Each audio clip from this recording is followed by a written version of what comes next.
दुनिया जे विशाल रेगिस्ताननि में अछड़ो थर पंहिंजी नोयत जो अनोखो रेगिस्तान आहे। अछड़े थर जूं भितूं जेॾां हवा जा झोंका तेॾां रुख रखंदड़ वारी वारा दड़ा ऐं ॾींहूं आहिनि। अणसुहो काफ़िलो अगरि अछड़े थर जी रुञ में रुली वियो त सलामती सां मोटण बि मुश्किल हूंदो आहे। उन्ही करे हुतां जा रहाकू सफ़र हमेशह ॾींहंनि जी कंदी ॾेई कंदा आहिनि।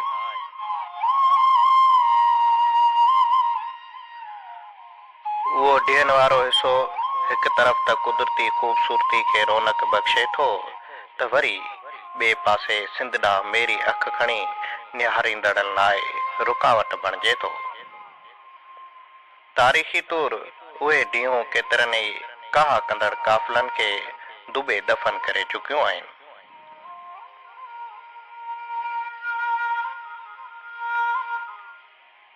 उहो ॾींहंनि वारो हिसो शहनशाह हुमायूं लाइ पनाह वारो हंधु पुण रहियो आहे। जॾहिं हुमायूं बादशाह जो तख़्त ऊंधो थियो तॾहिं हमले आवारनि खां महफ़ूज़ सम्झी हुमायूं अछड़े थर जे राणक ॾहर वारे हिसे में अची पनाह वरिती ऐं ईअं ई हुरनि लाइ बि ही पनाह वारो हिसो रहियो आहे।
अछड़े थर वारो रेगिस्तान बि अंग्रेज़ साम्राज्य दौर में हुर तहरीक जे कमांडर शहीद शेखियो राजड़ ऐं संदसि साथियुनि लाइ पुण पनाह वारो हिसो थी रहियो आहे।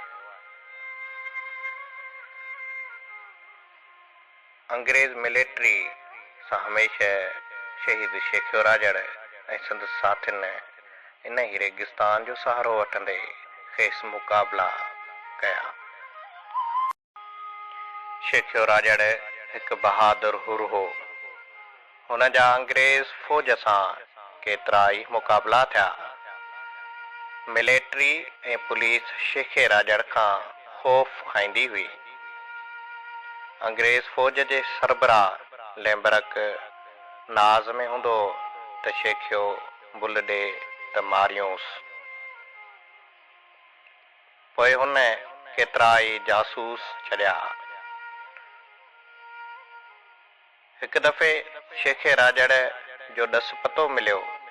आख़िर कंहिं चुगल ॿुधायो लैम्बर्क शेखियो खाराऊ वारे तड़ ते मौजूदु आहे। ख़बर मिलण ते अंग्रेज़ फ़ौज जो सरबराह लैम्बर्क तयारी करे खिपरो पहुतो। खिपरे वारे तर सां तालुक़ रखंदड़ उतां जे रहाकुनि खे घुराए खेसि ख़ान बहादुरी वारे लक़बनि सां पिणु नवाज़ियो ऐं उन्हनि खे हुकुम कयाईं त तिखा ऐं भला उठ बि असां खेॾियो। पोइ लैम्बर्क जेको पाण मंडो हो हिकु उठ ते चढ़ियो।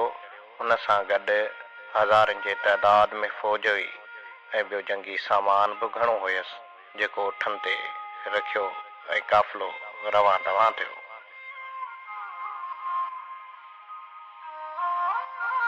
शाम जो वक़्तु हो। फ़ौज वञी शेखे राजड़ ते घेरो लॻायो।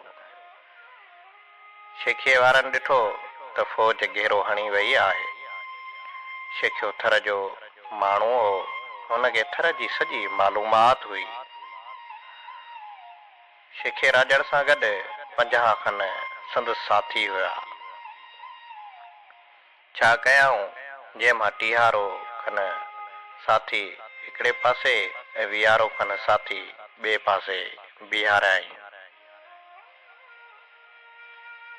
पोइ जेको 30 वारो टोलो हुयो उन्हनि वटि कुआड़ियूं ऐं तलवारूं हुयूं।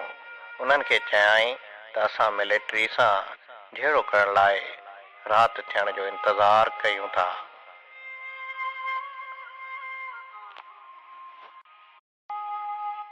राति थींदे तव्हां मिलिट्री खे पुठिए पासे खां फिरी अचिजो। जीअं राति थींदी असीं फायरिंग कंदासीं। असांजूं गोलियूं अव्हांखे साम्हूं ॾिसण में ईंदियूं, पर उहे अव्हांखे कोन लॻंदियूं, छो त असीं मथे हवाई फायर कंदासीं। पोइ कुहाड़ियुनि ऐं तलवारुनि वारनि हमराहनि खे सम्झाए खेसि मोकिले छॾियाईं। उहो बंदोबस्तु करण खां पोइ शेखियो राजड़ पंहिंजी हिकमत अमली ठाहे राति थियण जो इंतज़ारु करण लॻो। आख़िर सिज लकनि मंझि लड़ी वियो ऐं राति बि पइजी वई।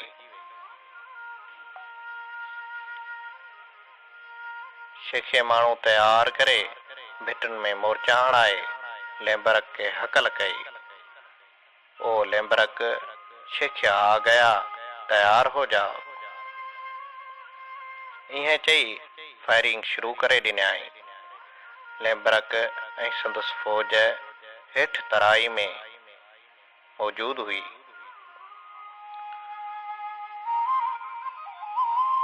फ़ौज बि पंहिंजनि हथियारनि जा मुंहं खोले छॾिया। शेखे वारनि जूं गोलियूं साम्हूं खां मथे पयूं वञनि, छो त अॻियां संदसि हमराह हुया ऐं शेखे जी हिकमत अमली बि अहिड़ी जोड़ियल हुई। जीअं ई फायरिंग शुरू थी तीअं ई कुआड़ियुनि ऐं तलवारुनि वारनि मिलिट्री जे पोयां खां आस्ते आस्ते अॻिते वधणु शुरू कयो। हिकु त राति हुई, ॿियो त पेरनि हेठां वारी हुई। बिना आवाज़ करण जे अची पोज़ीशन में सुतल सिपाहियुनि जी गिचुनि ते कुहाड़ियूं ऐं तलवारूं हणी संदसि गिचूं लाहे छॾियूं। फ़ौजी जेके टोलियुनि जी सूरत में हुया उन्हनि जा फायर गिचूं लहण सबबु बंदि थी विया ऐं उहा कारवाई अहिड़ी त ख़बरदारी ऐं होशियारी सां कई वई जो ज़रो बि आवाज़ ऐं खड़को न थियो। अहिड़ी रीति 4-5 टोला ख़तम थी विया। पोइ फ़ौजियुनि रोशनी वारा गोला हया, जंहिंखे हू वरी लाइट गोला चवंदा हुया। गोलनि जी रोशनी 3 मेलनि ताईं वेंदी हुई। रोशनी जे करे शेखे वारा ज़ाहिर थियण लॻा। शेखे ऐं संदसि साथियुनि जे ज़ाहिर थियण ते अंग्रेज़नि फायर कया त हू भिट ते मथे हलिया विया। विढ़ंदे विढ़ंदे सुबुह थी वियो। नेठि मिलिट्री भाॼ खाधी ऐं लेम्बरक जो उठ बि मरी वियो हो।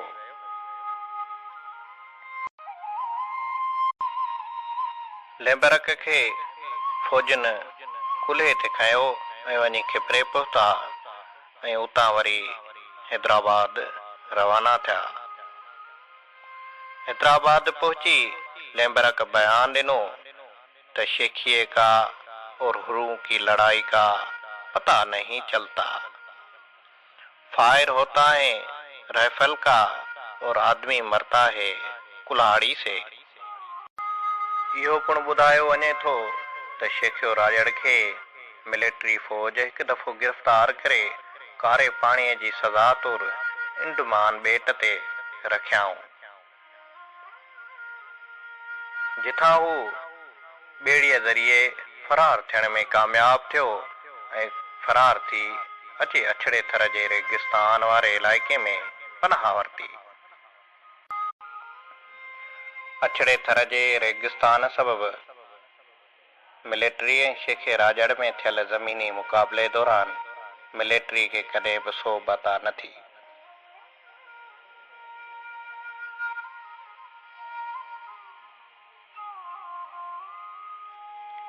हिकु भेरो लैम्बर्क इहो पिणु प्लान ठाहियो त हाणे इन रेगिस्तान सबबि ज़मीनी मुक़ाबिलो खटण में इलाही मुश्किलात थी वई आहे, तंहिंजे करे हुन हवाई जहाज़नि जो बंदोबस्तु कयो। 23 सेप्टेम्बर 1942 ते जिहार तड़ वटि मिलिट्री ऐं हवाई मुक़ाबले में शेखियो राजड़ खे नेठि लैम्बर्क शहीद करण में कामयाब थी वियो।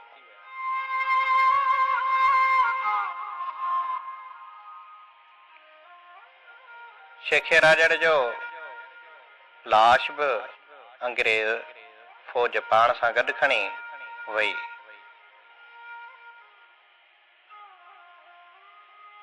जंहिंजो अॼु ॾींहं ताईं को बि पतो पइजी न आहे सघियो त हुन जी क़बर कहिड़े हंधि अंग्रेज़नि अॼी हुई।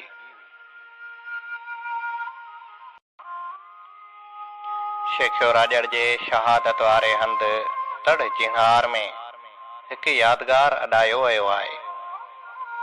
तारीख़ में पहिरियों भेरो उन यादगार वटि बरसगीर जे अज़ीम हीरे वतन या कफ़न, आज़ादी या मौत जो नारो बुलंद कंदड़ शहीद सिंध सुरेह बादशाह जे शहादत वारो ॾियारो पिणु मल्हायो वियो।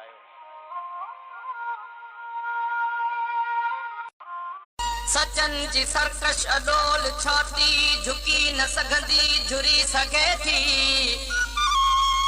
सदाकतन जे सिजन जे टांडे अवां जी अख बि हुरी सघे थी। चिबन जे मुंह में थधी चांडोकी भरे थी मिर्चूं भली त भरजन। अवां बि पंहिंजूं टलूं वेड़ायो ॾिसूं अवां जा हवेलियूं थाणा। अवां जा फटका अवां जा पतरा ॿिया के आना ॿिया के माणा।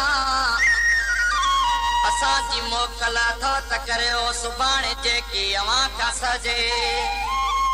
इएं न थिए जो सुभाणे तुंहिंजो उघाड़ो लाशो गलिन में रहिजे। कुतनि जे अॻियां गिधनि जे अॻियां ख्वार ॾाढो ख़राब थींदो। इहो त थोरो वीचार ज़ालिम कॾहिं कलीअ मां गुलाब थींदो। शहीद जो रत चवे तो कातिल फुड़े फुड़े जो हिसाब थींदो।